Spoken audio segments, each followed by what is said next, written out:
this, some of this is between 6 months. Okay. And then you come out all the time. All right. It was, you see it? Your Honor, we're here in the matter of the State of Ohio versus Tyler Damron, case number 24CR1243. Mr. Damron, he is in court today with his attorney, Mr. Tim Deeb. He was last before the court on December 17th, where he entered a plea of guilty to an information charging him with 1 count of strangulation, a felony in the 5th degree, and 1 count of assault, a misdemeanor in the 1st degree. At the time of the plea, the court ordered a pre-sentence investigation report, along with the victim impact statement, drug and alcohol evaluation. Those having been accomplished and delivered, we're here today for sentencing. Mr. Deeb? Your Honor, we are prepared to go forward with sentencing at this time. And if I may, I know his mother, Brenda, would like to address the court. Okay. Why don't you stand up here and just state your full name? And then say whatever you'd like to say on Tyler's behalf. Okay. Brenda Farmer. And 4 months ago, I wanted my son in jail because I thought I was going to bury my son. And now, since he's been out, I've seen such a change in my son, and I see so much of his old self back. And I just think he's made a great improvement. I know he can do it. I've tried to get him help over the years, as far as even calling his probation officer myself to say that he was using. So I'm glad he did the time he did, because I feel that this is what he needed to open his eyes. Why won't you let him stay with you? I won't let him stay with me because I finally had enough. I had abled him for 6 years. And finally in April, I said, get out. You're not welcome here until you get help. And I watched my son sleep in the garage. It was the hardest thing I ever done. But I was trying to get him the help before I was burying him. So now he's allowed in my house, but not to live with. I still don't want him living with me, because you're going to show me completely that you're a different person. All right, thank you. Thank you. Tyler would like to address the court and have me follow him. Have the right to speak? Go ahead. Yes, Your Honor. I've been trying to change my life since I've been coming home. I got a job. I've been going to meetings. I've been trying to do the right thing, because this really did open my eyes. And I know that I have to show you action. I don't expect you to believe me what I'm going to say. I just hope you give me the chance to show you that I'm going to change.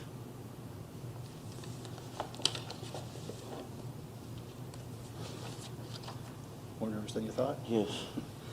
Thank you for letting him speak, Your Honor. And I had Tyler in my office to go over some of the things that he wanted to address with the court, and I did inform him that he would be nervous, and that's kind of why we just smile at each other, because I told him he's going to be way more nervous than he expected, and he's realizing I was right.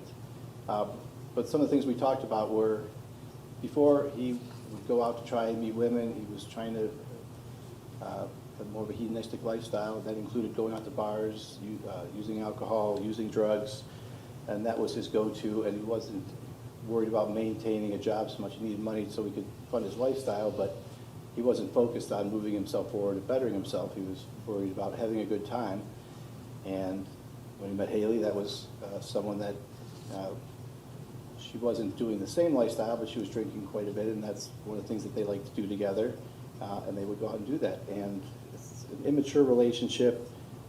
When he was incarcerated, his mother gave me his phone, and he gave me his passcode, so I was able to look through their texts for their entirety of the relationship, starting, was it April? August.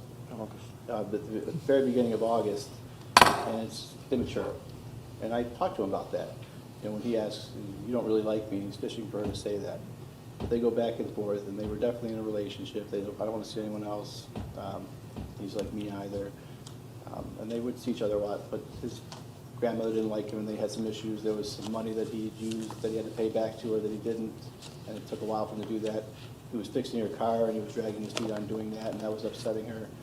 And they'd take a break and they'd get back together, and then they were still seeing each other. And on the night in question, they had been texting throughout the day, and then she had texted him, when we looked at it, it was 10:29 was the last text message, where she was inquiring where he was at, and he was there a half hour later, approximately at 11 o'clock. And he was upset because he had thought that she was talking to other guys, and he was impaired, and he did not take that well at all. In fact, took it very poorly, and he became aggressive and put his hands on her.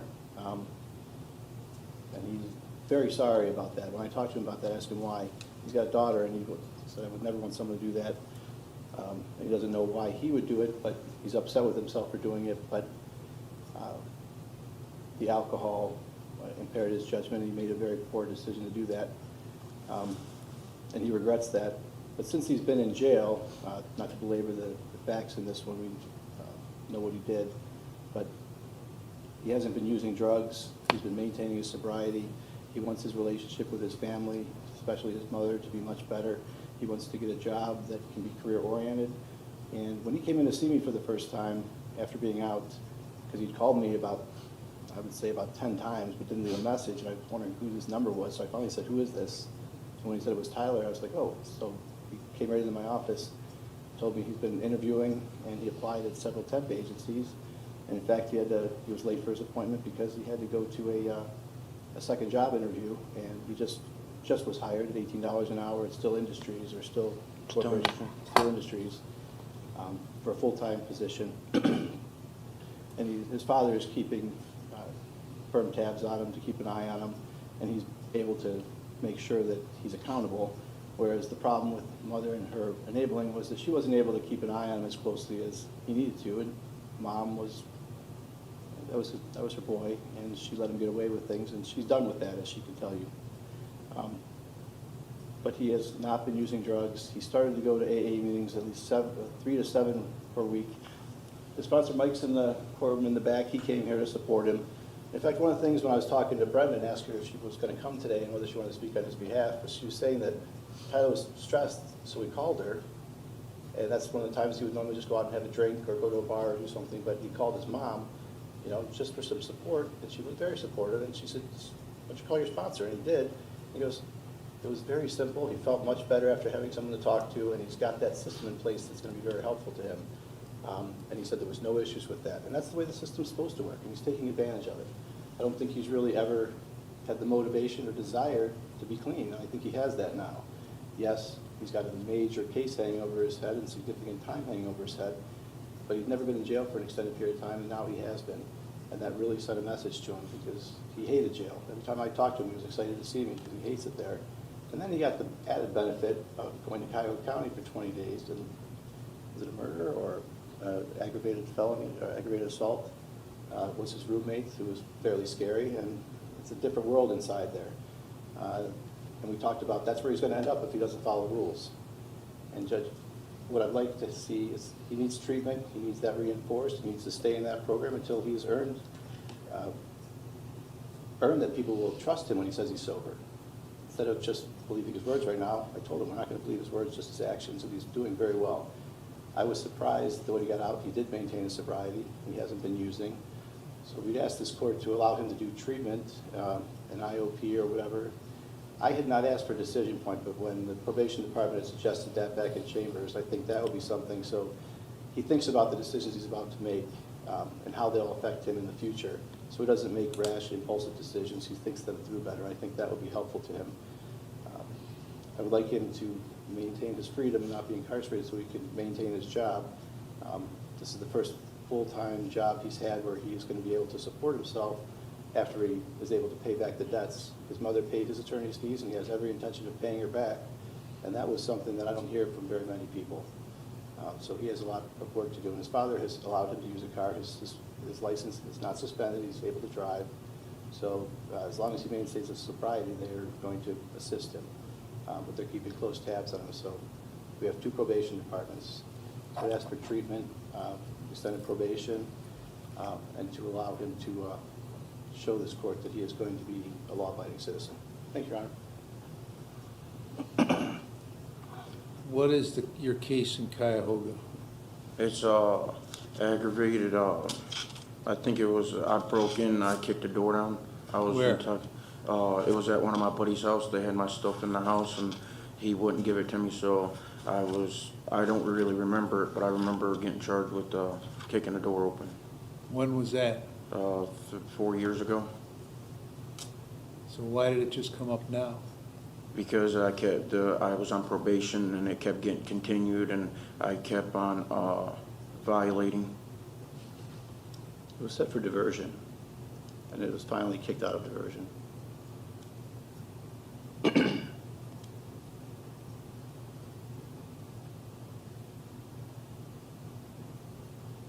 How long have you been using drugs? For about 7 years. What kind of drugs? Alcohol and Xanax. Did you have the Xanax prescribed? I did, and then I lost my prescription, so I started buying them off the street. What do you mean you lost it? I tested positive for alcohol, so they quit prescribing it to me. Okay, so you started buying it off the street? Yes, sir. Where'd you buy it from?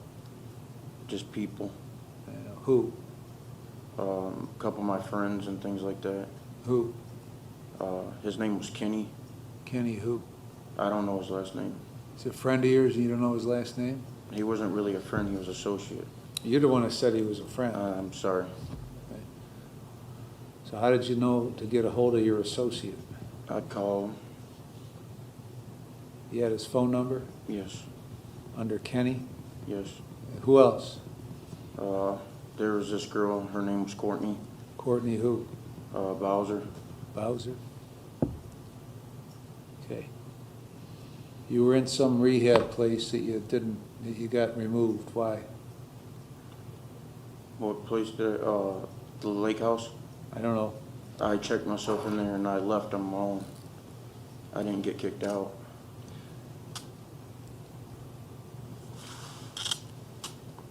Your Honor, if I could have just a brief moment. What's that say? Was kicked out for smoking. Oh, yes. I remember now. I was smoking upstairs and me and my roommate. He got kicked out of Lake House for smoking. So why were you doing that?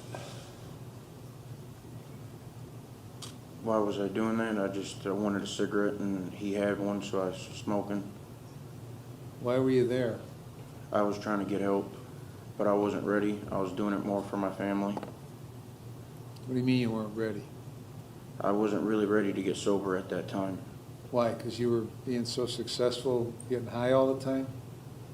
What do you mean you weren't ready? I don't think I was ready. I just didn't take it that seriously. I was trying to please people. I'm just trying to be honest with you, Your Honor. Okay.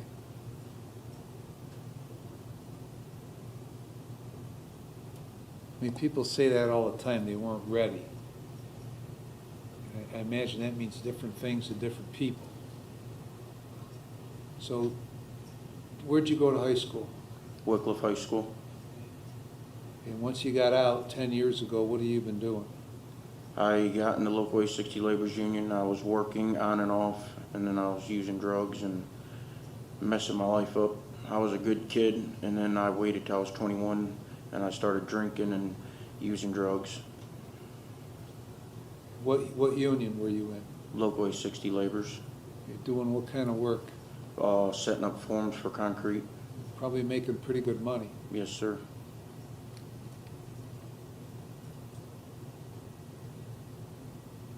So what are you going to be doing now? I'm going to be working in the warehouse Where? at Still Industry on 222nd.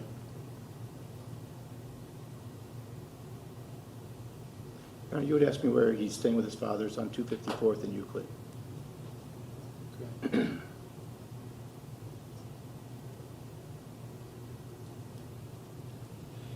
I get one of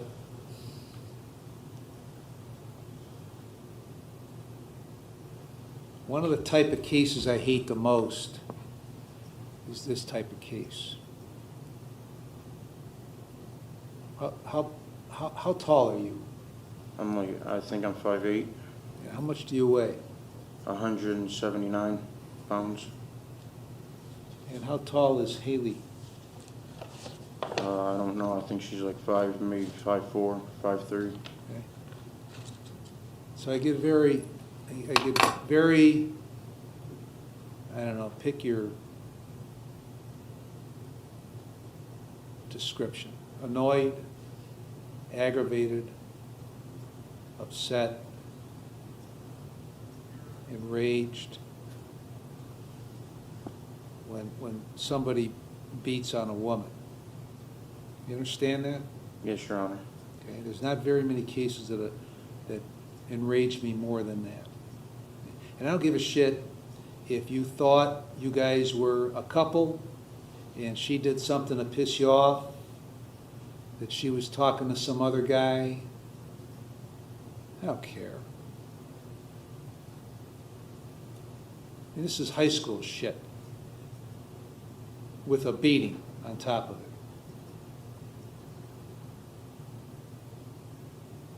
You have a daughter?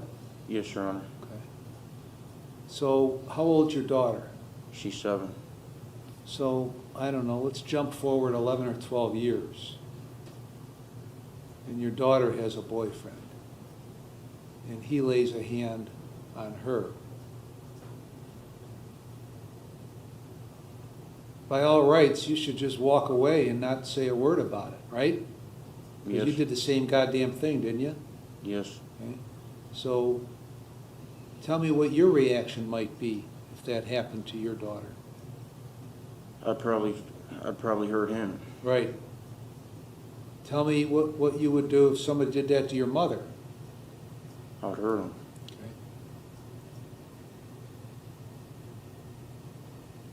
I mean, you ought to have such shame for what you did. You ought to be the most embarrassed person walking around I for am. doing that. So, now, you weren't ready to change. You pissed away about 10 years, right, since high school. So Yes. what makes you ready to change now? Because I was embarrassed. I am very embarrassed of my actions, and I never want this to happen again. Does that mean it's not going to happen again?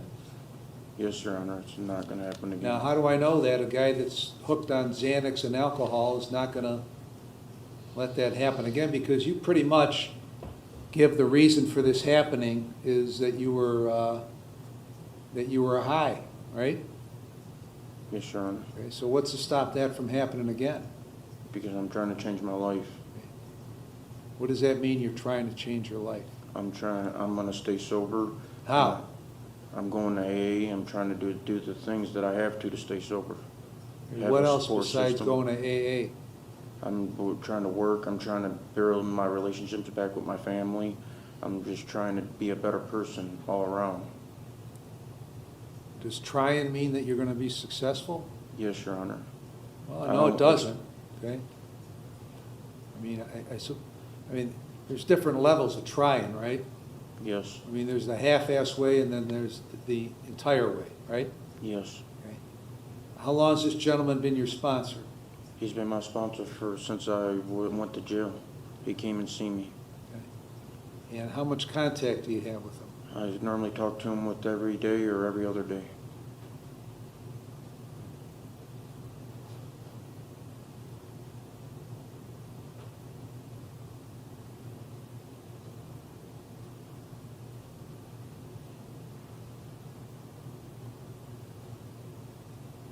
So what you did to this young lady,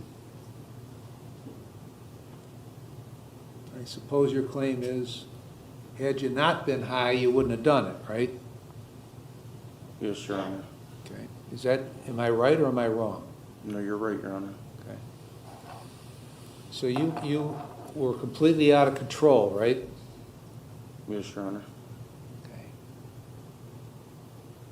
So you could very well be sitting here today being sentenced for a murder, right?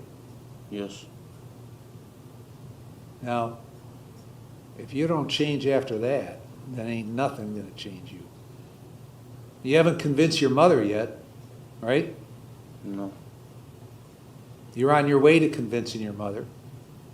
Yes. You certainly haven't convinced me, because you're right when you said that what you say doesn't mean anything to me.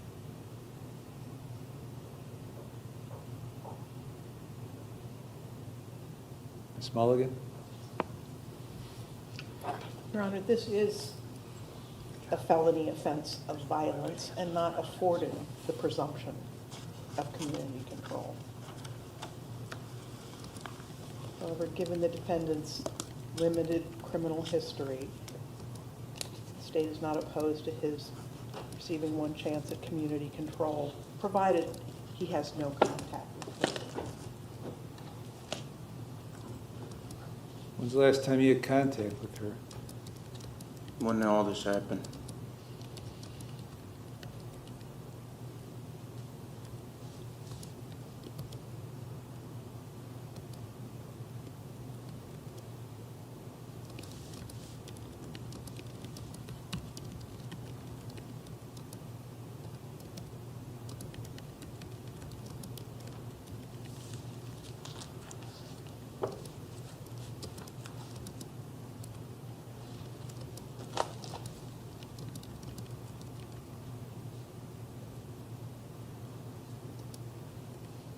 Go to any doctors right now? No, Your Honor. Who's the doctor that prescribed that Xanax? Dr. Shadoff Where's that doctor? in Mayfield. What was that for? What was that prescription for? It was for Xanax I know, but why did he prescribe it? because I had bad anxiety. Why? I don't know, I've always had bad anxiety. Well, before this doctor prescribed it, how many times did you see him before he prescribed it? Like 4 or 5 times, I think.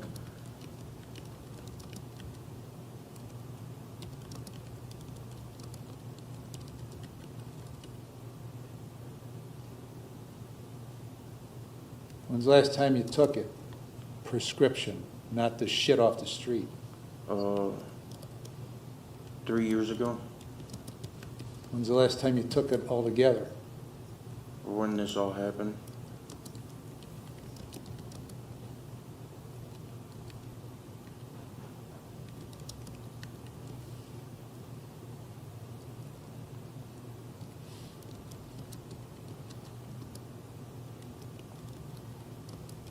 Where does Haley Johnson work? She works at the Best Cuts, I believe, Where at? in Shoregate Plaza. What's the name of it? Best Cuts. Best cuts. No, Great Clips, that's what it is, Great Clips. Yes.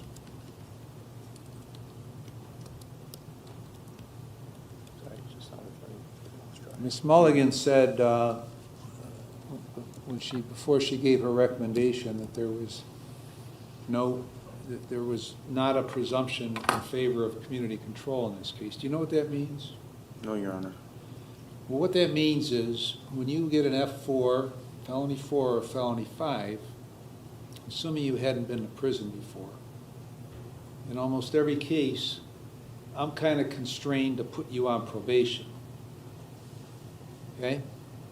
Means there has to be some statutory reason for me not to put you on probation. If you get a felony 1 or felony 2, there's a presumption you should go to prison unless I find something that allows me to put you on probation. Okay? So by virtue of the fact that this is an offense of violence, there is no presumption on a felony 5 that you should be put on probation. You understand that? Yes, Your Honor. Do you understand what that means? Yes.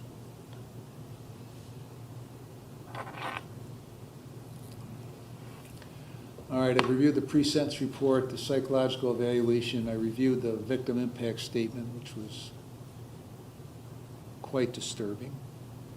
regardless of the relationship you had with her or didn't have with her, whatever it was, doesn't matter.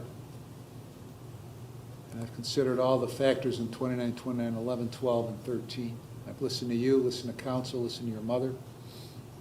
I'm going to place you on community control for 5 years. I'm going to serve 73 days in jail with credit for 73. You're to have no drugs or alcohol, and you'll be screened. You're to complete an intensive outpatient drug and alcohol program and follow all the recommendations. You're going to complete the decision point program through probation and follow the recommendations. You're going to attend at least 4 AA meetings a week and maintain a sponsor.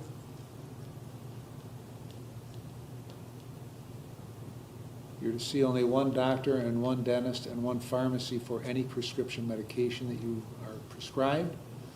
If you are prescribed prescription medication, you're to take it only as prescribed. You're going to sign releases so probation can get your records from all your providers. You're going to get a mental health evaluation and follow the recommendations. Maintain full employment. No contact with Haley Johnson or Great Clips. Or you're not to cause anybody to have any communication or any contact with Haley Johnson or Great Clips. You're going to pay the cost and supervision fees. Mr. Clement, any other terms? Oh, yeah. You understand the terms? Yes, Your Honor.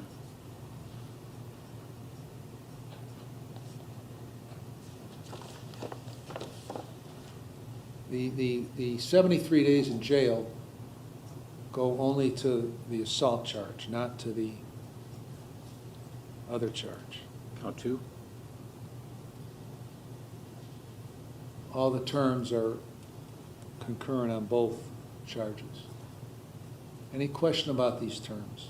No, Your Honor. If you don't follow the terms in any way, then the state will file a motion to terminate your community control.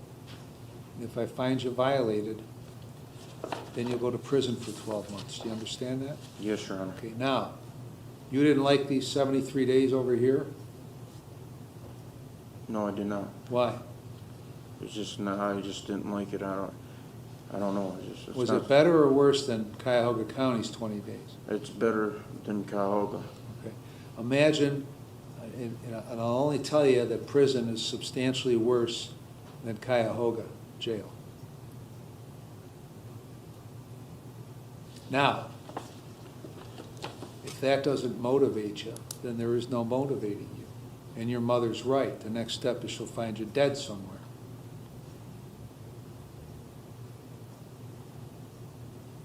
Is there anything else, Ms. Mulligan? No, Your Honor. Okay. Mr. Deed? Nothing further. Okay, so you're 28 years old, right? Yes, Your Honor. Start conducting yourself like you're 28 years old. Yes, Your Honor.